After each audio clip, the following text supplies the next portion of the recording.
Hi, and welcome to another practice session. So I've been thinking about how the stuff we've been doing in the brush knees is really starts to teach us about how to find right timing, because things don't happen because you decide, things happen because that's the progression of how the movements are working when you keep it moving with all the stuff that we've been working on for the last couple weeks. So we want to spend today just doing lots of linked brush knees and bringing up all the different aspects that we've been looking at, and just working on them one after another, doing lots of walking back and forth linked brush knees. So find yourself a good space that, do whatever you have to do so that you got some place to keep walking, and remember, always just reset yourself when you need to. And we're going to do a whole bunch of walking brush knees. But first, let's do a first third to warm up, and then we'll get into the details.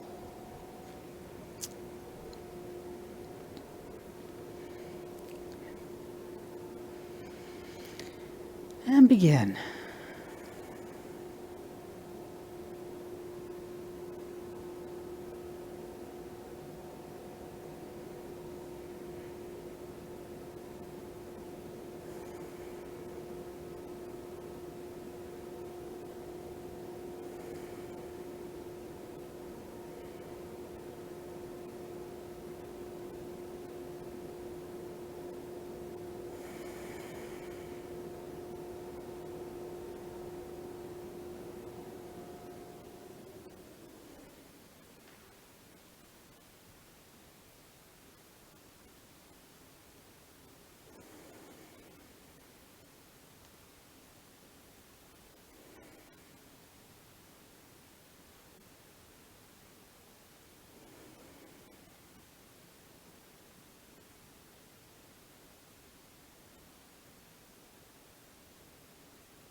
Well, one thing about doing all those linked brush knees, as soon as I did the first brush knee in that first third, then I was all set to do another brush knee.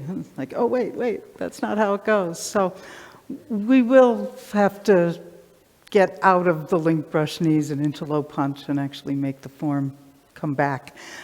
But for now, let's just do lots of brush knees. So we're going to do a bunch of walking. I want you to focus on one thing at a time. I'll bring it up, or when Lee's doing it, he'll be the one who tells you.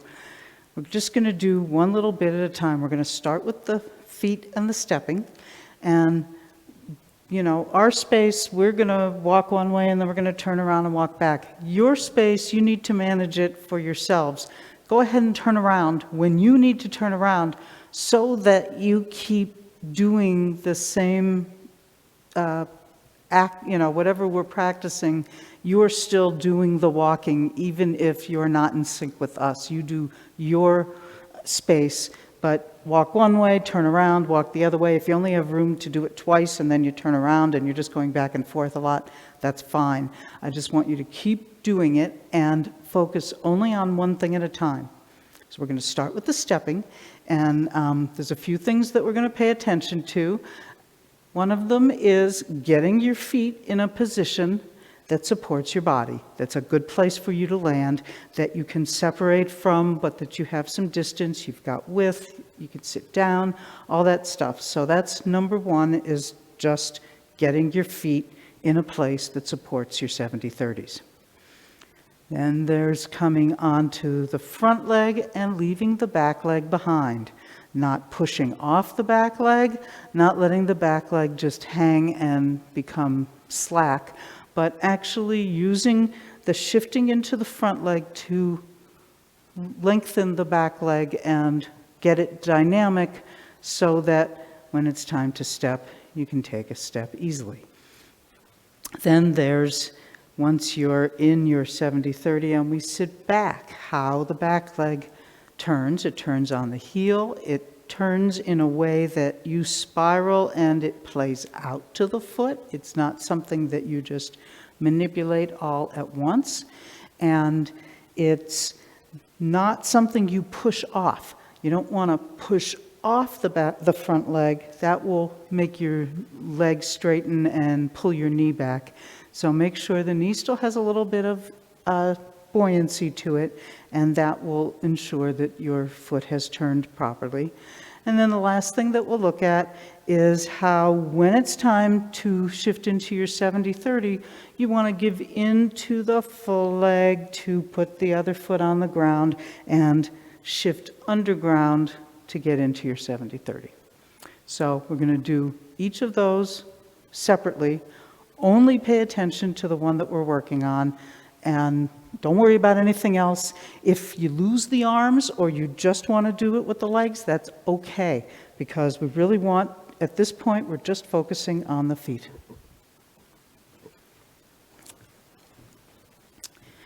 So, start out, left foot first, left foot forward, and get a good 70-30. We're looking for good 70-30s.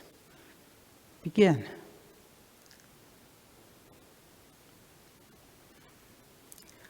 So where that foot steps to should get you a good 70-30.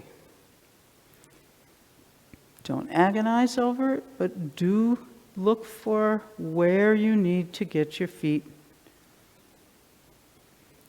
to put you in a good position.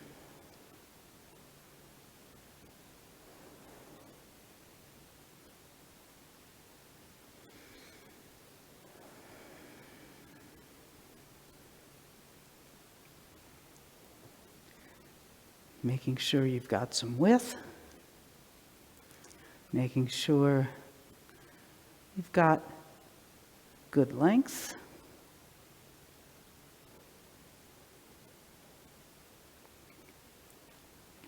and that when you sit into the back leg, you can separate the weight.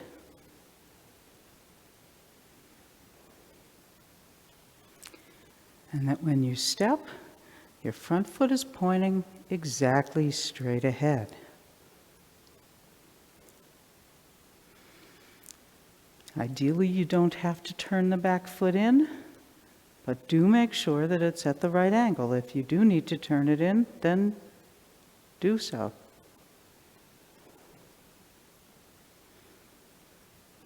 Okay, and we're going to turn around. I'm going to turn around anyway. And keep going.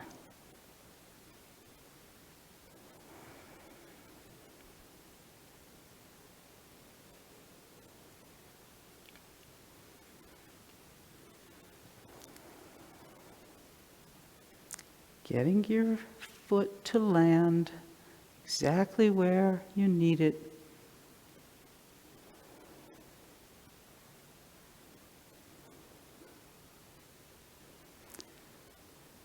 So that each final posture is in just the right place to support you.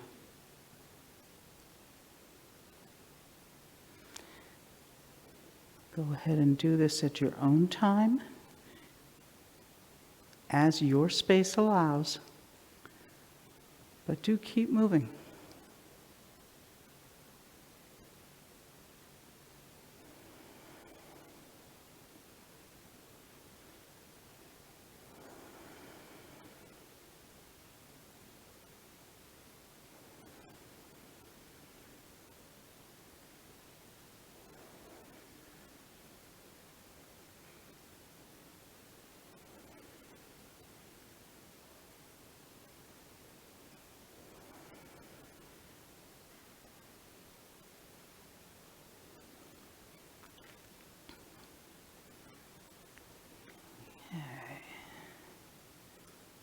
Okay, I'm going to turn around and let's do the next piece. You're going to focus on what happens as you come into your front leg and move away from the rear leg.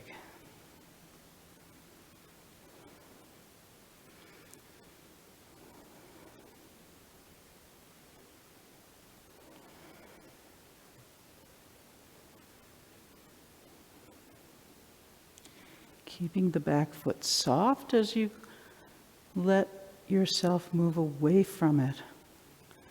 Getting a nice dynamicism in the back leg because you come up onto the ball, you don't let it go all the way to the toe, you don't push off,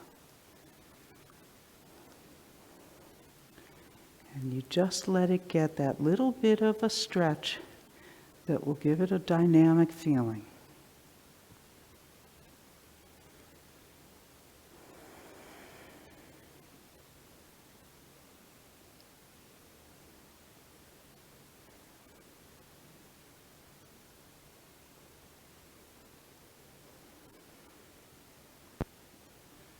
Moving away from the back leg.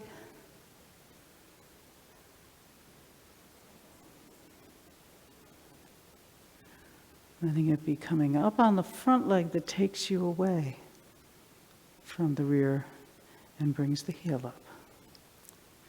I'm going to do one more. And then we're going to turn around. And let's do it on the way back.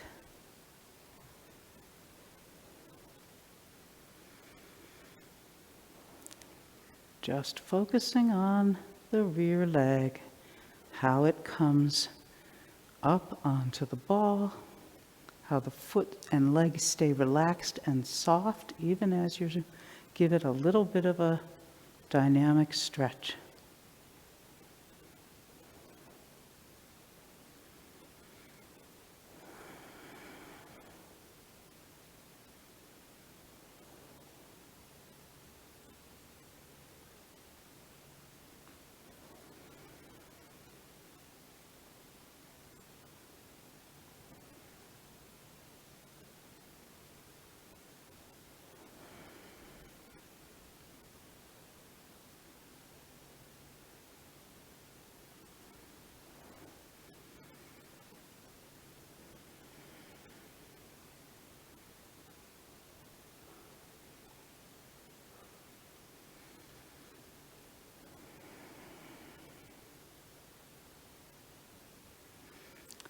going at your own pace, just paying attention to that back leg coming up onto the ball.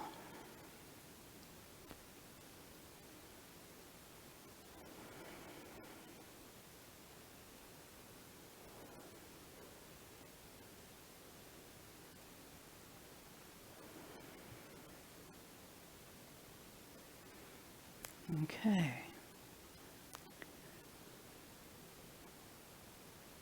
Next, we'll look at the front leg. So as you sit away from it, how it turns.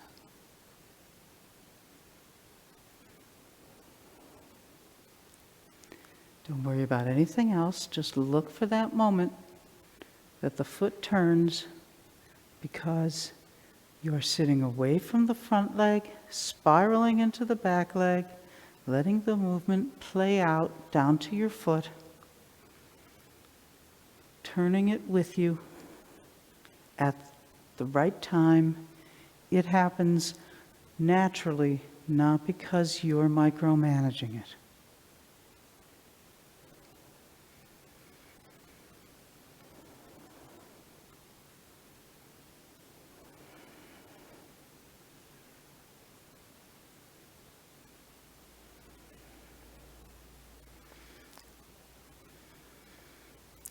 It doesn't turn in lockstep.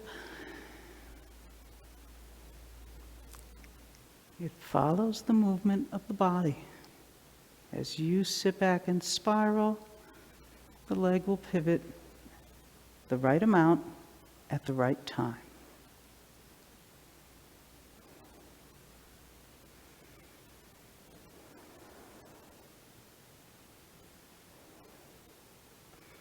Keeping the leg empty.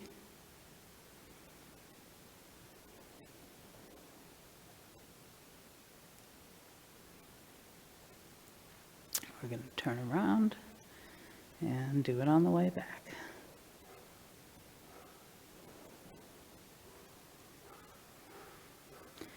So,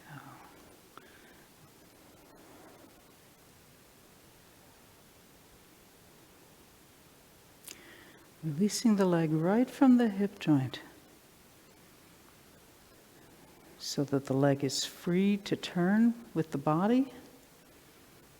The knee is a little buoyant.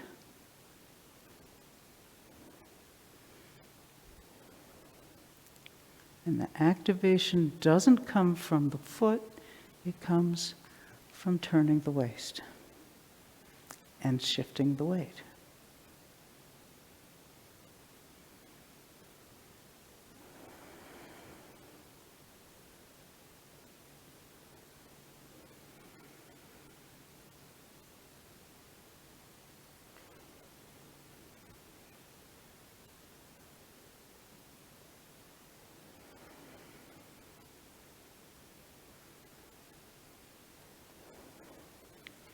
Just keep focused on that one thing.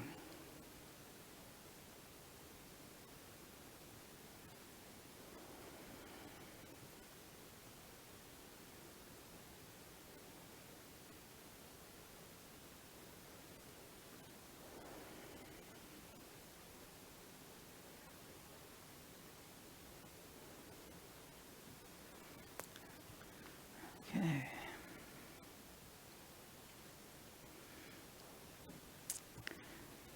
And the last thing to pay attention to is how you shift into the final posture. So,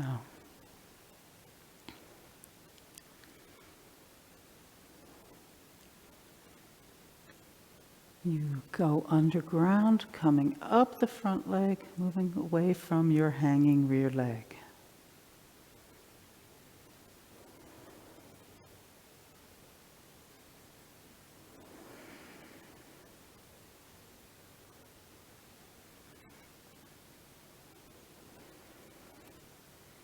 Underground, coming up the front leg. Noticing any desire to push off the back leg, and instead let the back leg be soft and relaxed and hanging.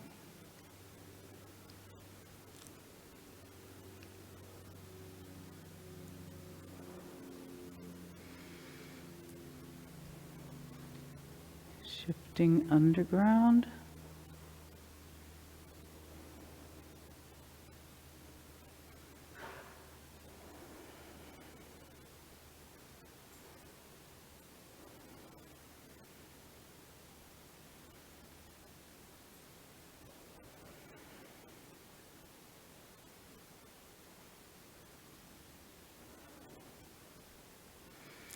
Stepping heel first and then letting the leg come.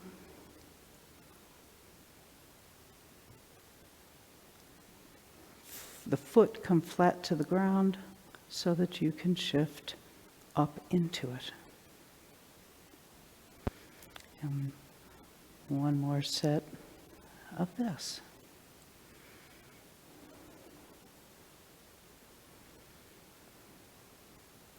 Heel first, sink more, the foot gets flat on the ground, you come up the front leg.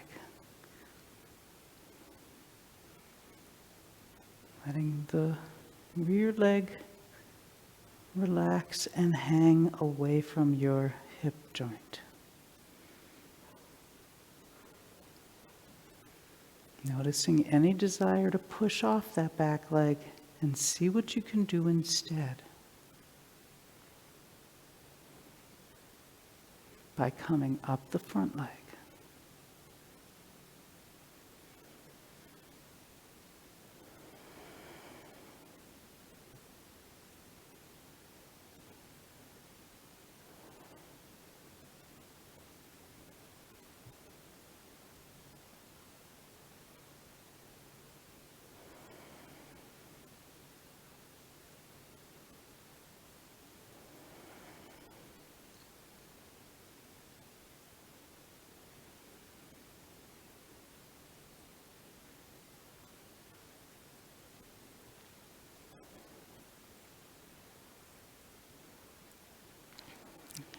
And one last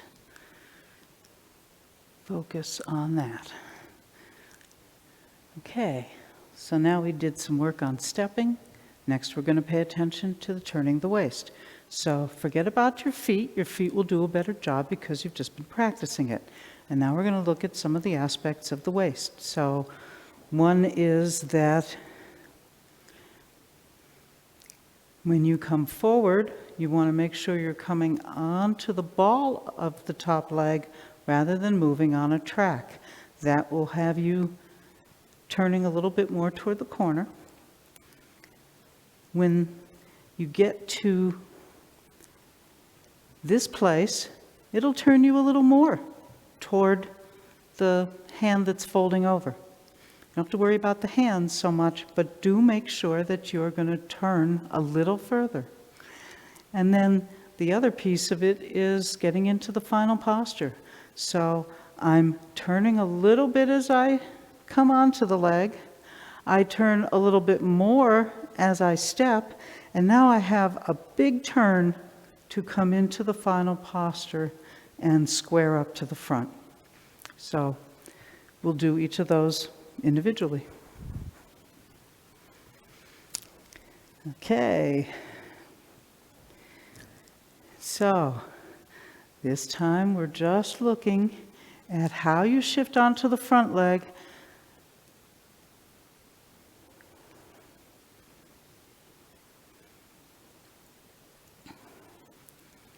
So not on a track, but on a ball.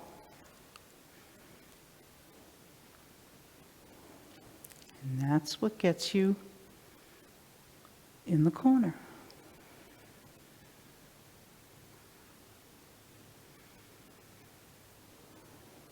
Looking for that feeling of moving on top of a ball, not a track.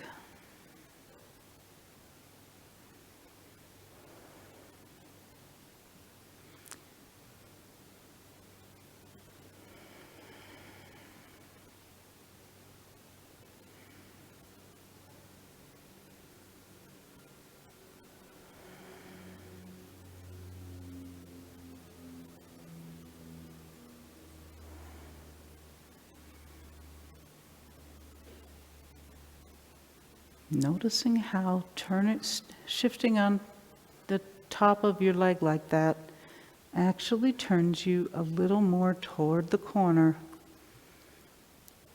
without you having to think about, I need to turn toward the corner. Just shifting on that ball will passively help you turn to the corner.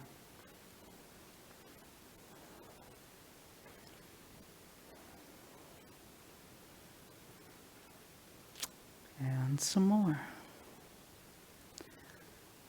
Noticing that rotation.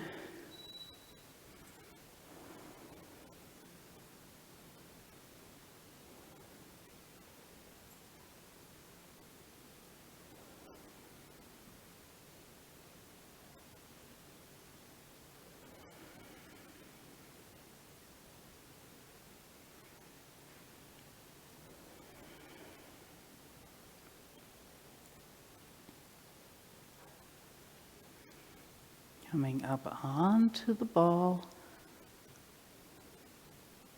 on top of your thigh.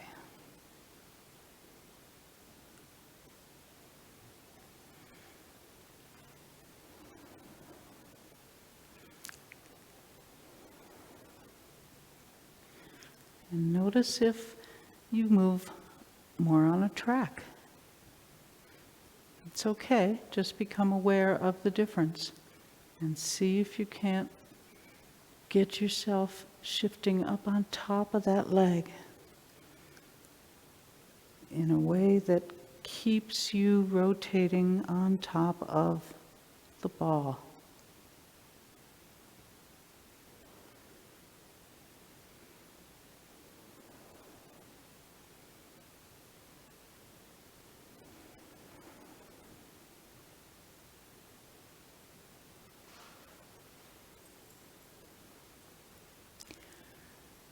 Okay, and the last one that we're going to look at is the final rotation to bring you into the final posture.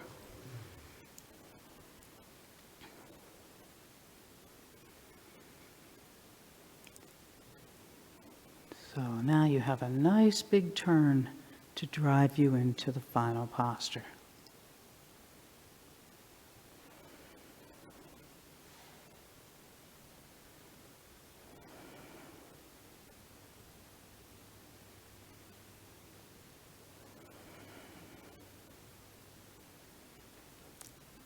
And it's that turn that brings the bottom hand to brush over your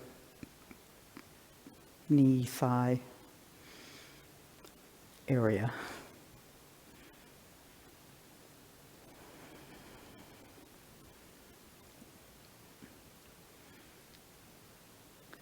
It's all driven from that nice waist turn you have from the corner to squaring up.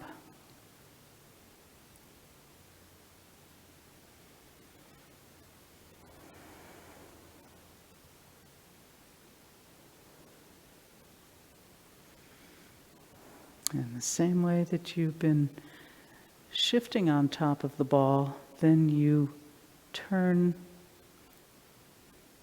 in the ball of the front leg to square to the front.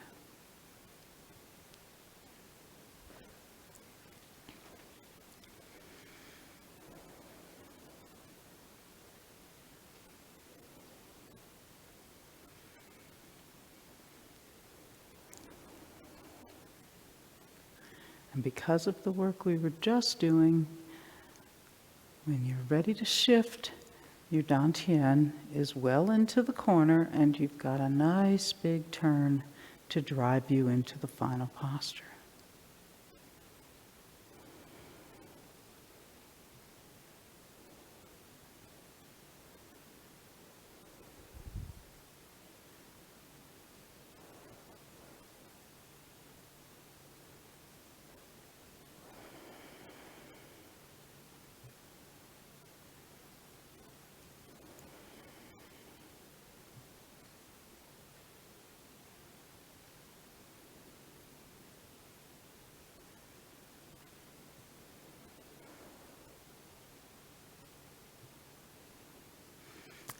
feeling how it takes you into the final posture by squaring your hips. Just because you're turning and turning and turning.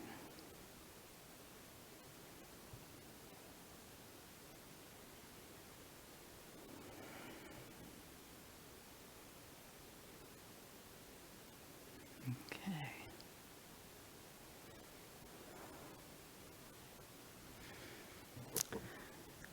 So I'm going to turn it over to Lee now, who will work on this a little bit more.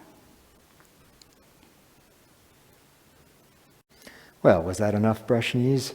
Of course not. Let's do some more. And so part of what we're trying to do here is get you really focusing on one thing at a time. It's easy to end up with what we call pinball mind, where we give you all of these different things to pay attention to, and so your mind is like a pinball running around inside your body, and you're thinking, oh, my hands, oh, my feet, oh, my waist, oh, my head, oh, my chest, oh, my lower back. And that's the opposite of hard mind rests in the dantian and is calm. So as we do these repetitions over and over, we want you to pay attention to just one aspect. And what you'll notice is that that's really difficult. I'm sure you already noticed it. That when we're talking about paying attention to the feet and the stepping, you probably found yourself worrying about what your hands were doing.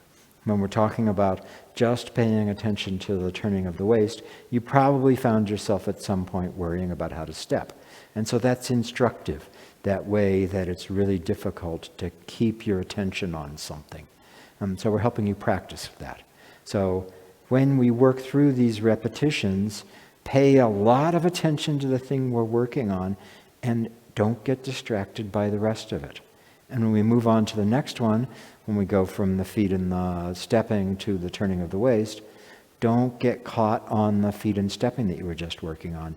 Stay focused on the waist. And of course what will happen is you'll notice something in the feet and it'll take you away from your focus on the waist. That's fine. The real question is, do you notice that and come back to the waist, or do you get distracted? So we're going to pay attention to the hands now. There's a lot of stuff happening in the hands, a lot of different little motions. We're going to review that briefly, and then we'll do a lot of brush knees, paying attention to the hands and the arms. Right? So when you get to the final posture, you want to know you're really in the final posture. Wrist in front of shoulder, elbow dangles. So not hand out at the side, right in front of you. The other hand brushed across the knee or the thigh. And it's here at your side. It's not held out, it's not forward, it's not someplace else. It doesn't get there early. It doesn't come across and then you turn your waist. It actually goes across with the waist. So getting to the final posture. Sitting back. When you sit back, you move away from your front hand until you get to this diagonal ball of air place. You don't sit back and bring the front hand back right away. So from the final posture, as you sit back, the arms will get a little bit bigger. When you have finished sitting back, make sure you've got this diagonal ball of air. So the hearts of the palms are facing each other. They're not misaligned, so they don't face each other. They're actually facing each other. And it's diagonal across your thigh. One hand on one side of the thigh, the other hand on the other side of the thigh. Not vertical, not both hands on the same side of the thigh. The bottom hand, as you sit back, rotates. The turning of the waist goes from hip to elbow, and that plays out into the hand. As you come forward, the bottom hand swings up, yearning, and the top hand starts to compress. So the top hand doesn't just sit there while the bottom hand swings up. The top hand doesn't go down all the way right away. The two of them are balanced. You get this dynamic stretch from rear foot all the way to the tip of the front hand, and then you release. That turns the hands over. It also steps. While that happens, the bottom hand drops the rest of the way so that its motion can be across the thigh rather than going down. And the top hand folds in so that it's here by your chest and it's pointed to where it's going, right in front of your shoulder. Not pointed across your body, going someplace else. Not pointed just straight forward, where it just goes forward. Pointed right where it's going. So that's many of the things on the hands. Did I remember everything? Okay, great. So I want you to really, and they tend to happen at different times, right? There's the sitting back, moving away from the top hand, turning the bottom hand over. The coming forward, yearning and compressing. The releasing to fold with the two hands directly over each other and the bottom hand is finished dropping. The going into the final posture with the top hand unfolding and the bottom hand coming across the thigh. So you can pay attention to all that motion of the hands while we're doing this. We'll go back and forth a number of times. I may say things, I may not. But keep your focus on the motion of the hands and arms and on making that authentic, rather than getting caught in turning of the waist or how you're stepping. We worked on that stuff. You've got time to come on it again. Really stay focused on the hands. So. Brush knee, left foot forward, right hand high. Yeah, we'll just be in each other's, it's just what it is. We're trying to arrange ourselves so that we're both visible from the camera, and we know we'll progress at slightly different speeds, so this is what we're doing. So go ahead. Paying attention to the way the arms and hands work all the way through here.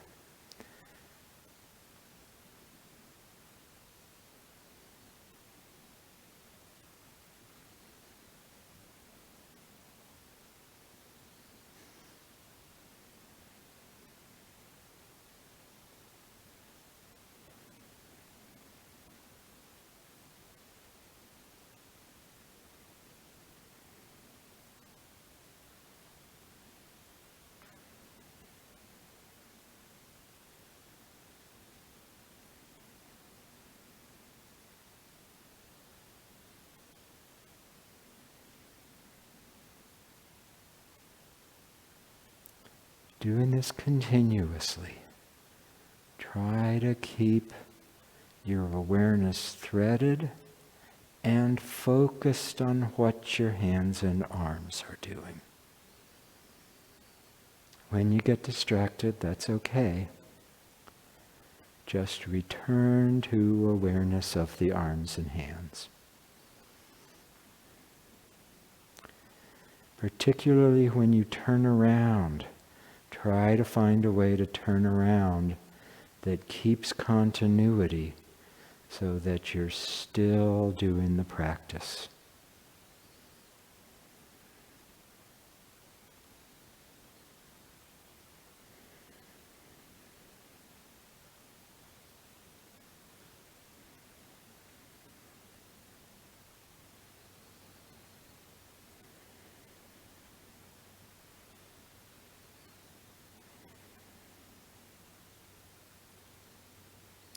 Make sure you get the final posture.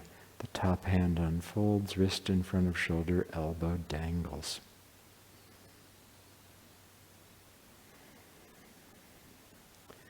The bottom hand brushes across the knee or thigh. It's at your side. Good final postures.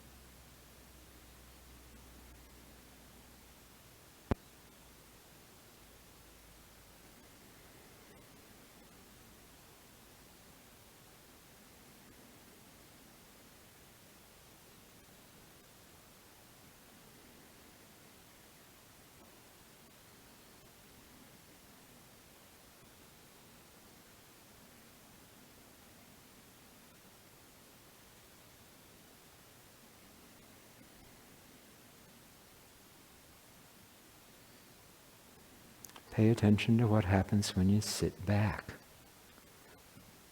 Watch the way that you sit away from the front hand.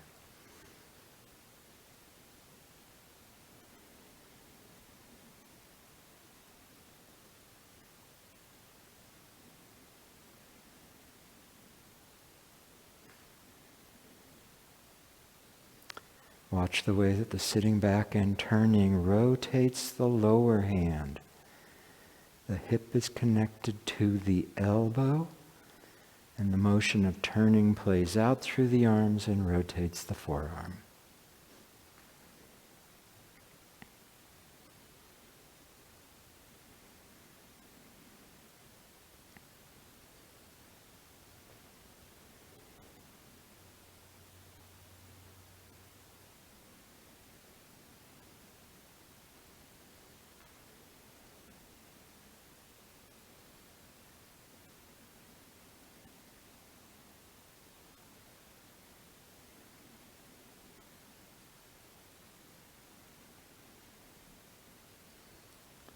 Make sure that when you sit back, you have that diagonal ball of air. The top hand is still high. The bottom hand has rotated. The two palms are facing each other. One hand is on each side of your front thigh. Diagonal ball of air.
Pay attention to the yearning and compressing and the release.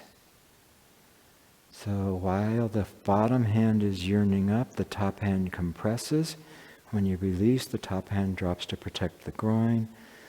It drops to protect the groin. The other hand folds and is pointed where it's going. So watch that. Extension and compressing. Finish the compress on the release. Arm is set up to unfold.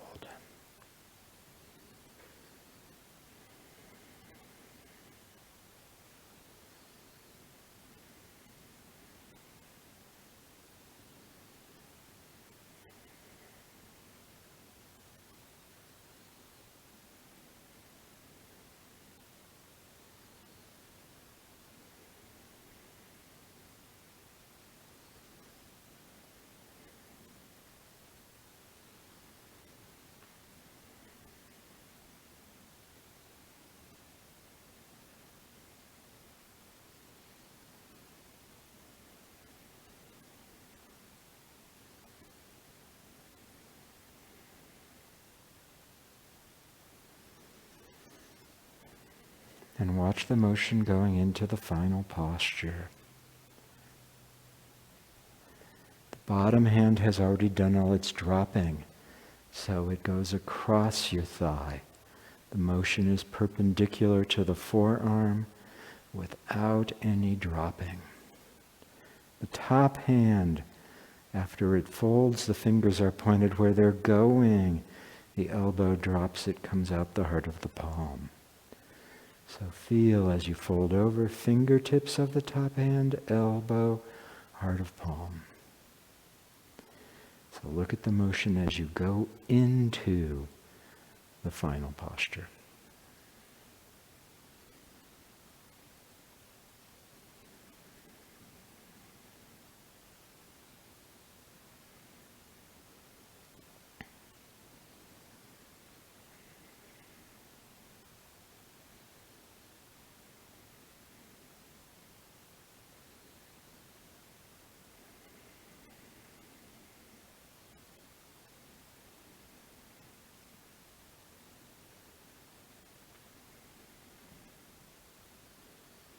Okay, and now we'll go back and forth across the room once more. Your room may be different, but you know how much you've got roughly. And just pay attention to all the motions of the hands. Try to get them connected through the whole body.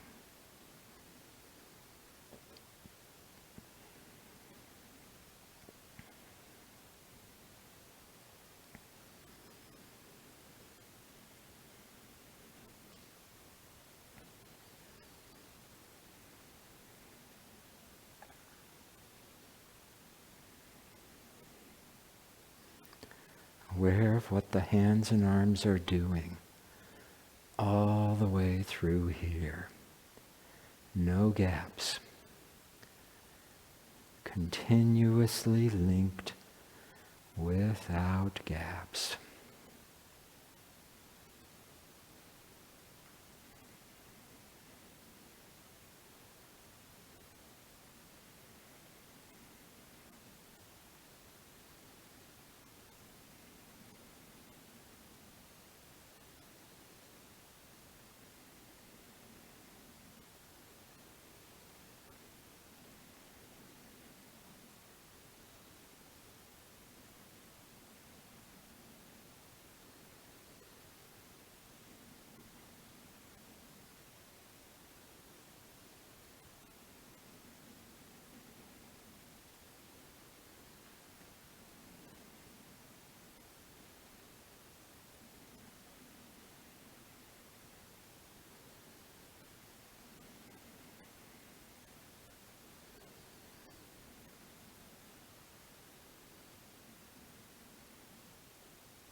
And get into the next final posture and hold it for a second. Let yourself settle. And take a break. Okay, so go ahead and sit down. I'm going to talk for a minute. And doing these high repetition practices, doing the move over and over while trying to stay present can be very difficult.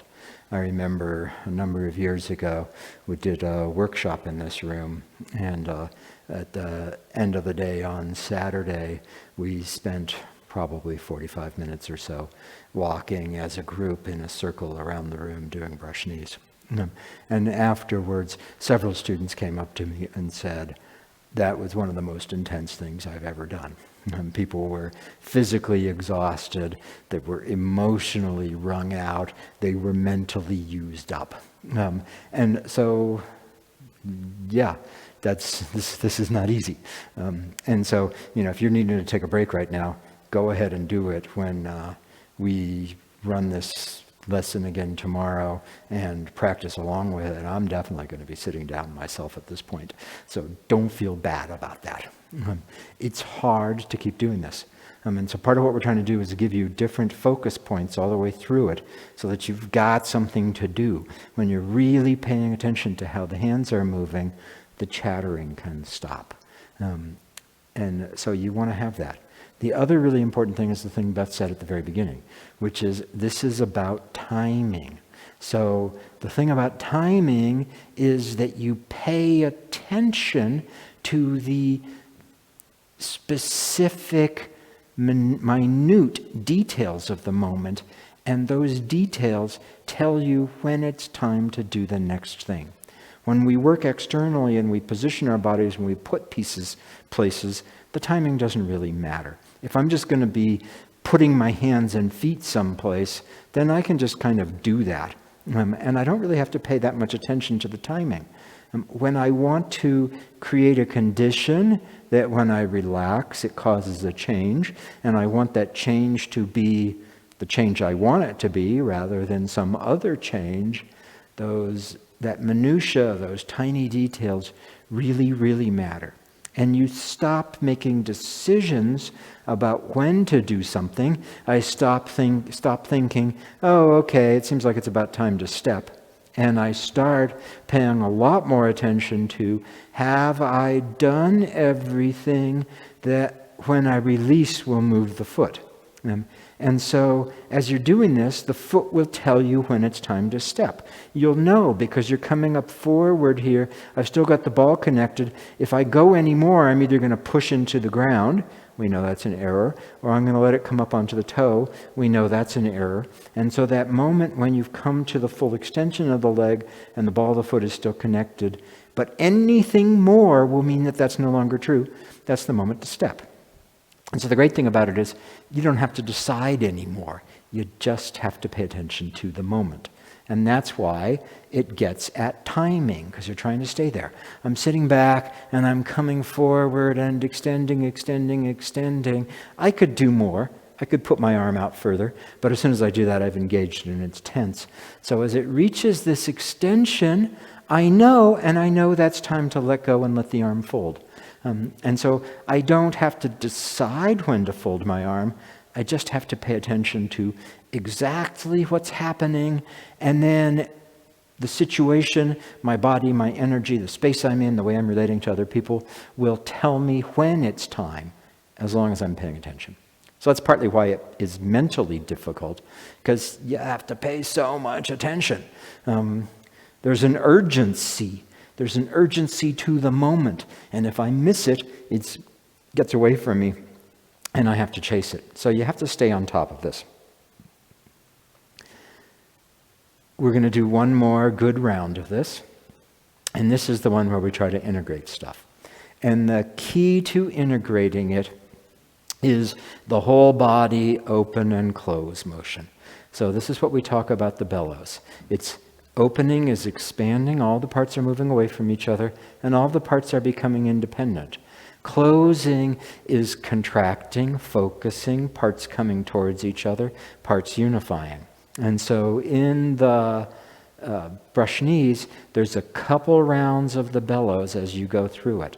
So, there's the final posture, and the final posture is big. It's completely expansive. As I sit away, I'm dropping towards the rear leg, and then as I start to shift, there's a moment where it gets small, and then it expands big again.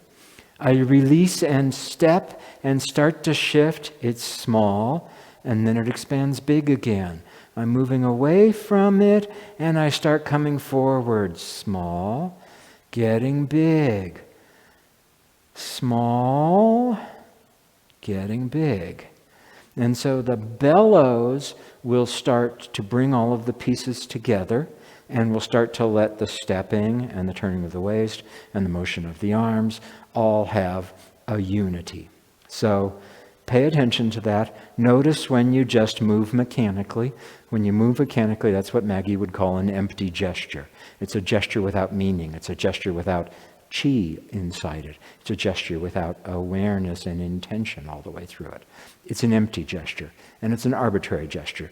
If I'm doing empty gestures, there's no particular reason I can't do anything at any time. There's no inevitability to things. I'm just doing them. And I'm just doing them when I, for whatever reason, decide it's time to do it, as opposed to being right there with it, so I know the moment when it's time. And as you do this, you'll feel the breathing in the form, the expansion and the release and contraction. You'll feel all of that going, and that will unify the parts. So this is your chance to put everything back together, but rather than pinball mind of, okay, my feet, yes, okay, my waist, yes, okay, my hands, yes, rather than pinball minding, try to have the unity be the breathing of the entire movement. Now, when I'm saying breathing, I'm using breathing metaphorically. Don't try to match your breathing to it. Your breathing may well match to it, and that's a good thing. But if your breathing doesn't, if the pace you're going or the pace we're going doesn't match your breath, then don't try to force the breath. With time, as the body relaxes, the shapes of the body will cause the breathing, and it'll just happen totally naturally, and that's great. But don't try to make your breathing go. Do try to let the shape breathe. And as the shape breathes, you'll find that that influences your breathing. But let this be what brings it all back together. And we'll go back and forth a couple times and try to have it be a oneness as we do this. So go ahead and bellow. There's a compression and an expansion, and a compression and another expansion. Big, small, big, small, big, small, big.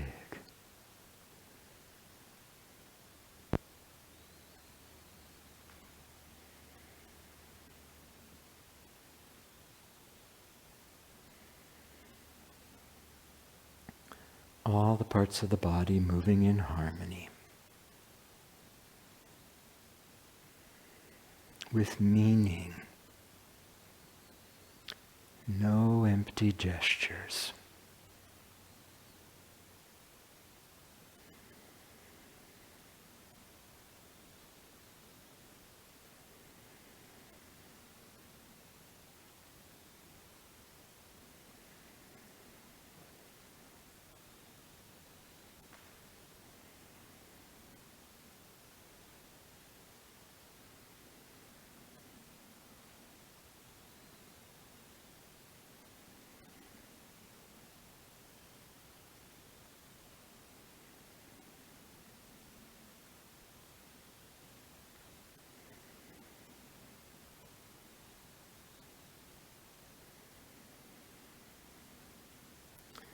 Keeping the continuity even when you turn around.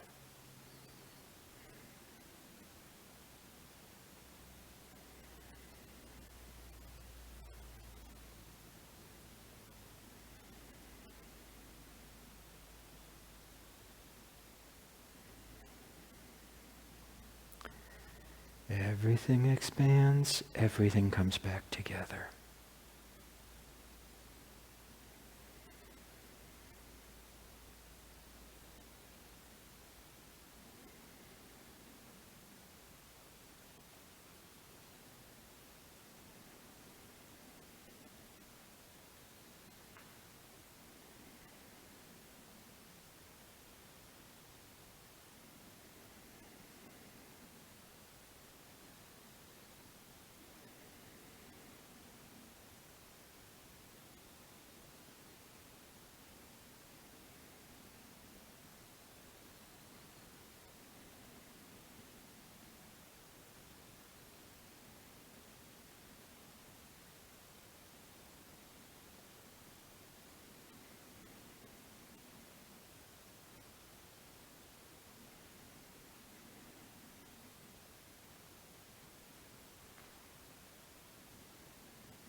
Okay, we'll go back and forth one more time.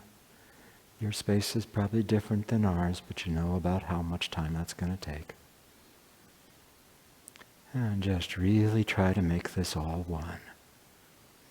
One motion that plays out through the whole body. Different gestures, but each is linked to the next, and each of the parts of a gesture are mutually linked without gaps.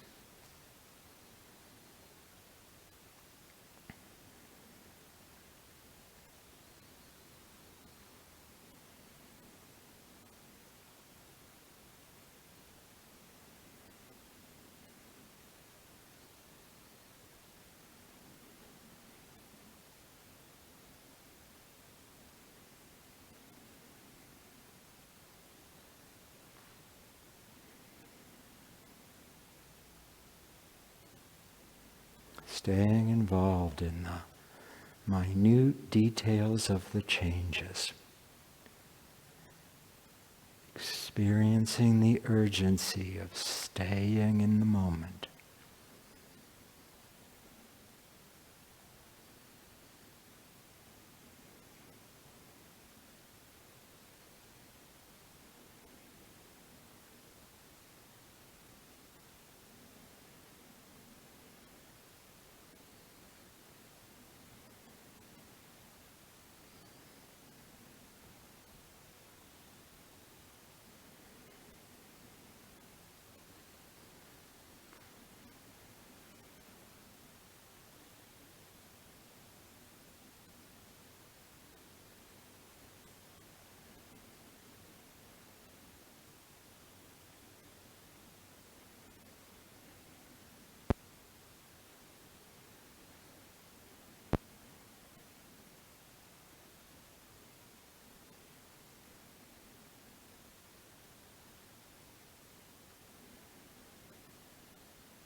Okay, and when you get to the next final posture, stop for a second and hold it, letting any tension melt off of you.